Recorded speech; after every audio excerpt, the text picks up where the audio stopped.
Fortnitemares 2025 just got fully revealed. So yes, guys, hopping directly into it, here's a brand new trailer.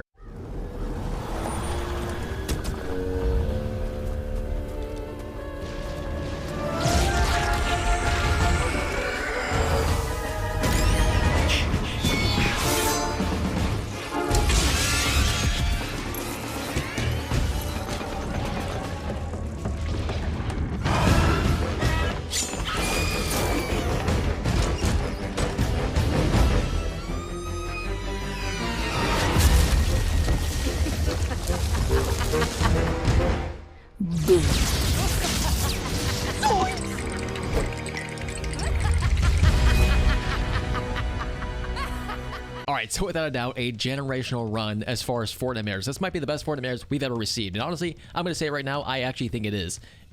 Tons of collaborations, tons of reveals, and without a doubt, what a great trailer, man. Super cinematic, super clean. So with that being said, we get our first look at the ghost face, and of course his brand new mythic, which will be his knife. You guys can actually use this knife to sneak up on people. It'll make sounds, stuff like that. So very creepy, gonna be very cool.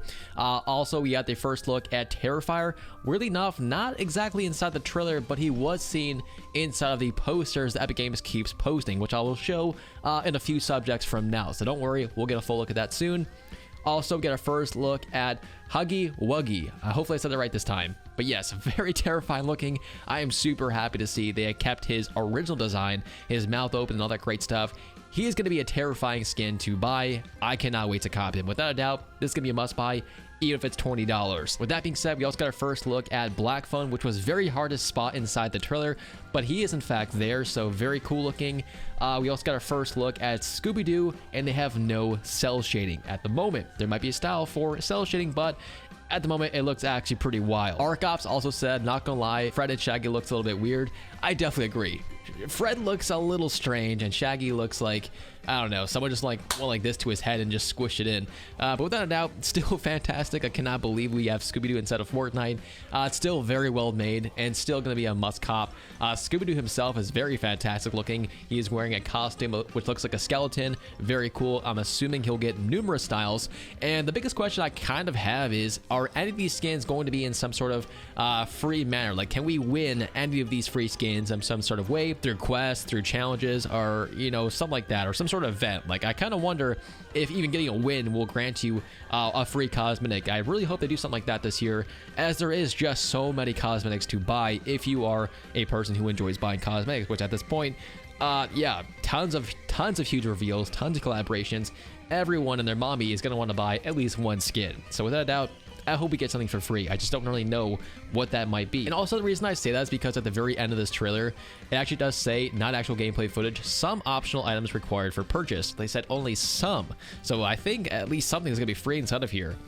Into the next topic, we got our first look at the Pumpkin Girl. Looks pretty cool, playing a skeleton violin. It's probably a new instrument. And also Marigold. So a remix version of Marigold for this Fortnitemares. Again, very clean looking. We also got the full collaboration lineup, which of course, again, here's Terrifier right here in the background video. I'm pretty sure these are hand-drawn, which looks very cool looking, by the way. We also got our first look at Repo, which is also not inside the trailer, to my knowledge. I kind of replayed it a few times. It's a very fast-paced trailer, so it's kind of hard to see stuff. But I did not see Terrifier or Repo in the trailer, but obviously they are now revealed right here in the background video. So with that being said, here is the brand new key art without the text on it, so it's very easy to see. We also see Jason Voorhees right here, Doja Cat, the new Eternal Peely skin, the pig guy holding a new chainsaw, and so on and so forth. Also, Doja Cat actually teased over on the official Twitter, which by the way, she actually took over the official Twitter today, which we will get to next. It had a very bad turn, and right now she kind of got kicked off the Twitter, but it wasn't even her fault. We'll go over that next. But basically, she was teasing that there's an upcoming Thorn Ripper, which is actually based on the Chains of Hades. So a brand new item is also dropping during Fortnitemares of the Chains of Hades, but of course remixed with Doja Cat. With that being said, here's now the full list of confirmed collaborations. Scooby-Doo, Jason Voorhees, Terrifier, Ghostface, Repo, Poppy Playtime, and Black Phone. People also speculate that there could be even more surprises in store. I don't know about that one. That is a lot of collaborations, and that's a lot of stuff to buy for the average person if they wanted to buy at least one or two of these. I'm assuming they're going to be costing anywhere from $15 to $20 per bundle. So yeah, this is going to be a generational run of debt for all of us if we were to buy everything, which is probably probably not going to be possible, let's be honest. But so far, I think Fortnitemares 2025 is definitely a hit. I really hope the content output is very good.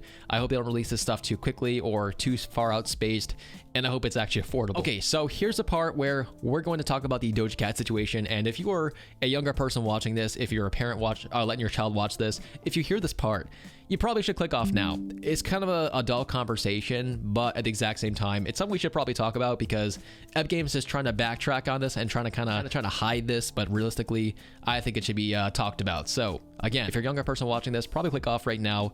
Adult conversations inbound. So here's the situation. So today, Epic Games tweeted out the following, as Doja Cat has taken over the Fortnite Twitter, which we now figured out was not actually real. So they said mother of Rose Toys, which if you guys don't know what this is, feel free to look it up. It's not a good thing. It is a, well, toy for women. And with that being said, Doja Cat actually replied to this and said, I told him not to, man. That's not even me. I said this yesterday and then said, do not post that. And someone said me when I lie, and it said me when I wish that somebody tweeted something like this to a bunch of kids. Who tweeted this if not you? And she said, how am I supposed to know? So Epic Games was playing this off as if Doja Cat was taking over the official Fortnite Twitter, which we could tell right here in the background video. And obviously that was a complete lie. So it's actually pretty wild that Epic Games actually did this and they said what they said. But since then, Epic Games has actually removed all of these tweets on both sides. Doja Cat has removed her stuff, and Fortnite Game has actually purged all the tweets talking about, well, that situation. It's really weird. I don't know why they would even ever say that on a Twitter based around children and teenagers. It's just whack and unneeded. And the fact that they were like impersonating Doja Cat and saying, oh yeah, she took over the Twitter and that's what she tweeted when she wasn't even on there. And on top of that, they tweeted out something that she definitely did not agree with. It's just absolutely wild. And that person who tweeted it probably should be fired, let's be honest. So Epic Games, if you're watching this, what are we doing, man? Stop doing this weird stuff. Just post a Halloween content. That's all we care about. With that being said though, that's all for today's Fortnite video. Just definitely curious to what you guys think about that situation. This is so freaking weird. Thanks for watching. I will see you guys in tonight's update at 4 a.m.